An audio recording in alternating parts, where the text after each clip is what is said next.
NNRG.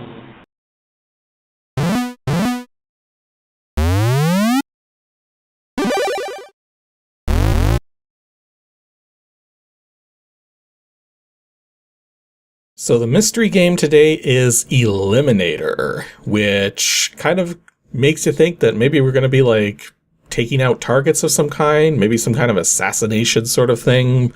But for some reason, I've got this sneaking suspicion that's not it at all. But let's find out. So I got a disk file here. Let's start it up. And I know it's a PAL game, so I've got the emulator in PAL mode. We're doing the loading sequence now. Oh, we got the raster effects on the borders. And we're going to get an intro of some kind? Probably. The question is, whose intro is it going to be? It's going to be a Remember intro this time. Although I don't think we've seen this one yet.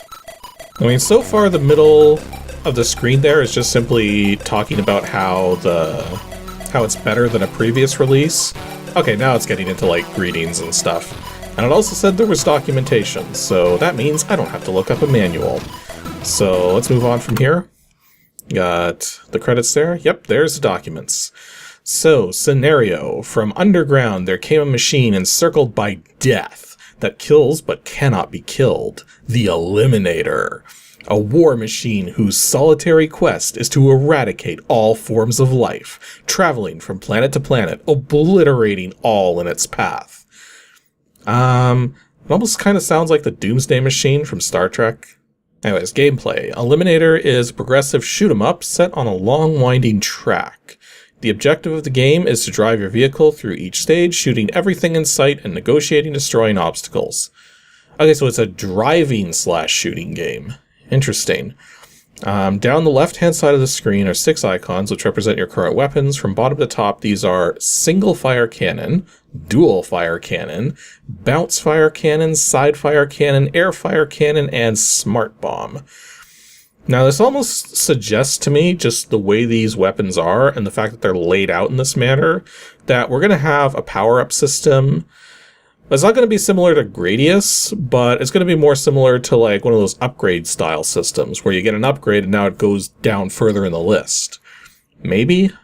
Maybe I'm wrong about that. Single fire cannon is your starting weapon. Smart bomb uses up ammo quickly. Only one weapon may be active at a time.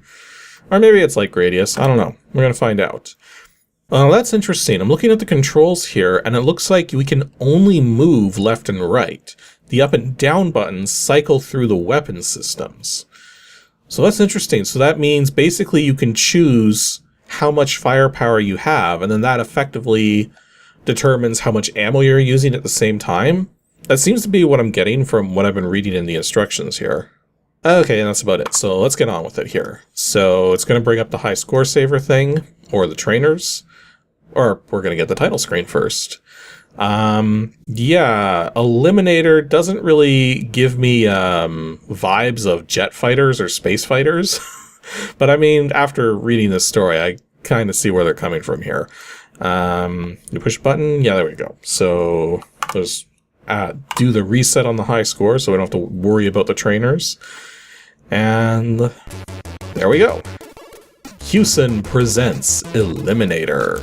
Signed by John and Phil. It's already going to the high scores table. Okay, John M. Phillips, coding by Tim Rogers, visuals by whoever, because we're already back to here. Actually, you can already see at the sides of the screen, we've already got our stats there. We've got like the 6 weapon slots on the left side, and then on the right side it looks like we've got ammo and a shield gauge, which is empty at the moment. And it says here 1988 is the copyright. Now it also said F1 for info, so if we push F1, it's just telling us space to pause or Q to quit. And then it immediately goes back on its own.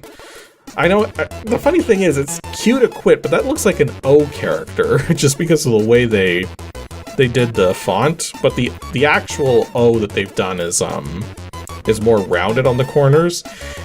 It's kind of difficult to do proper letters with only 3 pixels of width, but because of the way the Commodore 64 works in its multicolor modes, that's kind of what you're stuck with. Okay, let's get into this. So push the button, entering level 1. Okay, so I can indeed move left and right. Oh, this is a much lower frame rate than I was expecting. So pushing up and down doesn't actually do anything yet. So I think we actually have to get the weapons first before we can use them. So this is actually kind of weird because I'm not used to a Commodore 64 game running this slow. And I'm guessing these things that are passing by are obstacles, but I'm not entirely certain. Okay, so we finally have some things to shoot here. So I took a little bit of damage, but I did destroy some of them there. And then, what's this? Should I touch these? No, definitely not touch those.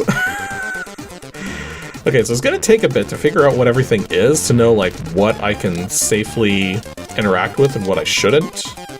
Okay, so one thing that's interesting here is that the enemies do have some different patterns to them. We've got these things there. Did that... Oh, I get it now. So it's yellow and red because one of them is the shields and the other is the ammo. So if we're low on shields, we should go for those red triangles, and if we're low on ammo, we should go for the yellow ones. Got it. So yeah, now I should go for the red... Oh wait, was my shields regenerating on their own? It almost seemed like my shields are regenerating on their own to a degree. Maybe I'm wrong about that. Oh, I don't know when it happened, but I've got dual firing now. But yeah, if I want to go back to single firing, I just push down on the joystick and I've got single firing again. Interesting.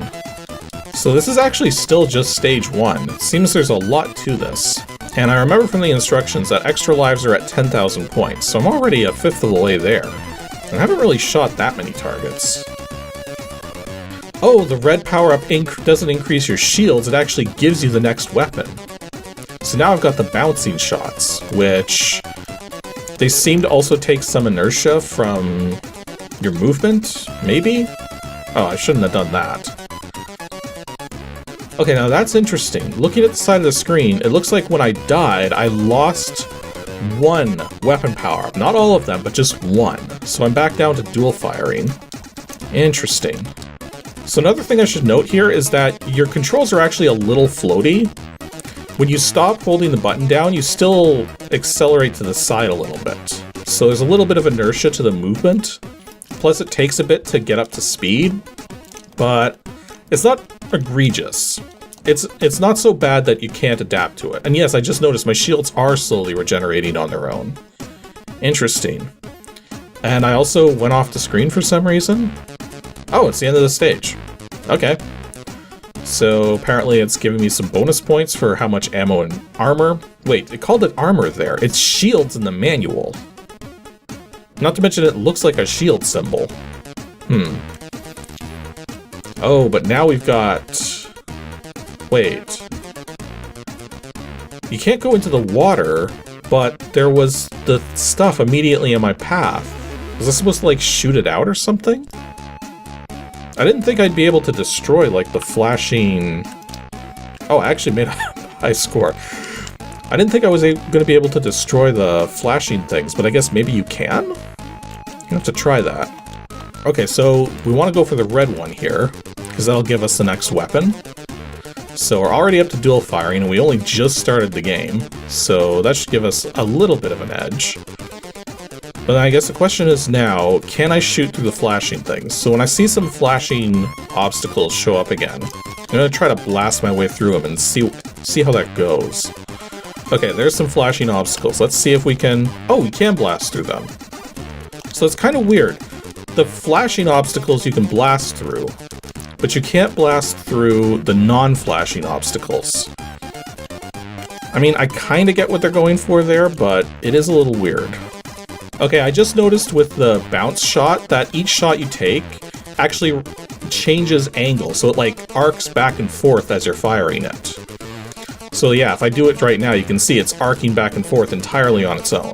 I better get some ammo. Oh, that actually fills your ammo up entirely. I do have to be at least a little careful though, because I am burning through my... Oh, it's not a full ammo refill. I was about to say I've been burning through my ammo, but the ammo refills only refill half of it, so definitely gotta be a little more cautious with my ammo usage. Maybe I should stick to the dual firing, just so that I get a better aim at my targets. Because my shields seem to be doing fine. Like, I mean, the enemies don't take a lot of health off of you when they hit you with their shots. And the shields seem to regenerate at a fair rate, so as long as you keep moving, the enemies are not going to do significant amounts of damage to you. Also, I've been noticing those sort of, white arrow-like things. I haven't tried touching one yet, but I should probably do that next time I actually see one coming up. But anyways, we're moving on to the second level again. So now we'll get to see if I can actually survive it for more than a moment, now that I know you can blast away the flashing things. Okay, level 2. So we're immediately faced with flashing targets that we're going to have to take out. And then we're immediately faced with more things that we can't take out, and that we gotta dodge. Okay, the second level's deciding to be a little evil to start with, but whatever. Oh wait, is that... I saw that white arrow You can't dodge that. Is the white arrow like a jump pad of some sort? I guess the only conclusion I can come up with at this point. So let's make sure we hit it this time. Oh yeah, it is a jump pad. Interesting.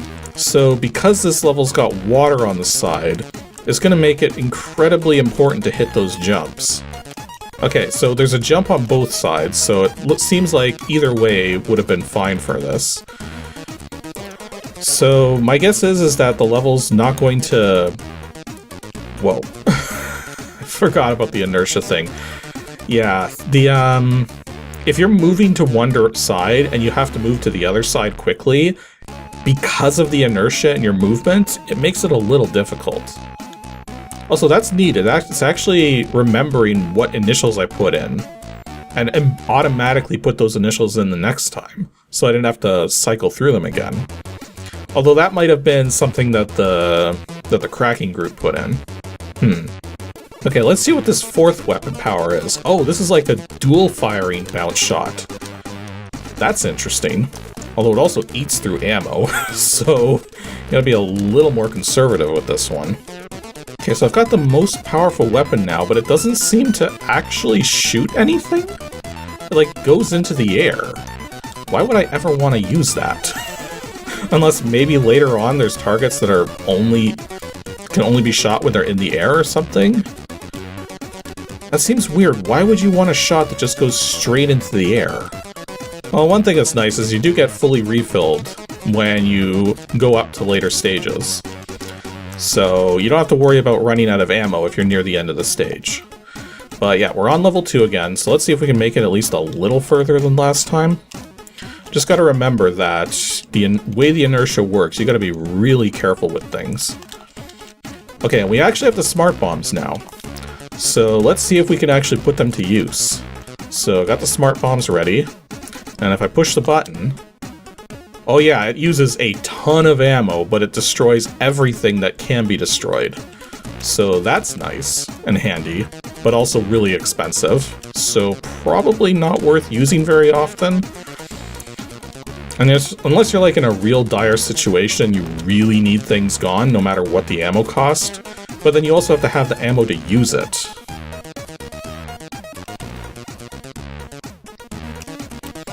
Okay, that wasn't fair. It gave me the jump pad, making me think that I was going to have to jump to the other side, but the reality was, I had to stay on the same side and jump over the obstacle that was coming up. Okay, so here's that jump pad again. So make the jump, go over the obstacle, and don't switch sides this time. And oh, we actually do have airborne enemies. Okay, so if I had the upgraded weapon still, which I don't, I'm gonna get it in a second here. But, oh, I wasn't far enough to the side. So I mean, right now my biggest complaint with the game is actually the inertia, because even though it's not that bad and it's definitely something you can adapt to, it makes it very difficult to do Twitch reactions. So if you see something happening and you know you're doing it wrong, the unfortunate part is that you can't counter that inertia in any manner. So you're stuck going whatever direction you tried to go in first until the inertia finally wears off. Like, that doesn't strike me as a very good way of doing it now, given just how little reaction time the game gives you for certain things. Yeah, like right there, that I didn't know until it was too late that I had to be on the other side. So, like, how are you supposed... By the time the obstacle I needed to dodge was coming on screen, I was too low from the jump to make it to the other side of the water. So, yeah, that's Eliminator. It's kind of an impressive game technically, just from the way it's doing all the scrolling with the ground underneath and the 3D perspective with everything. But the thing is that it seems like it controls well at first, and if the game wasn't trying to pull anything sneaky, then yeah, this would play perfectly fine, but unfortunately the game does try to pull sneaky things on you. So even though there's a lot of smart decisions in this game, the level design seems to be what's going to hold it back. Because giving the player situations where if they don't know what's happening, they're going to die, as in requiring foreknowledge of what's coming in order to survive, that's not a mark of good design. In fact, that's terrible design. You shouldn't do that. But yeah, the game otherwise plays perfectly fine. So it's really just a matter of already knowing what the game's going to throw at you in order to survive, and once you do, you're probably going to have a good time with this. But until you do, you're going to be dying unnecessarily every so often because you just don't have enough time or reaction due to the inertia to deal with the problems that the design of the levels is forcing you to deal with.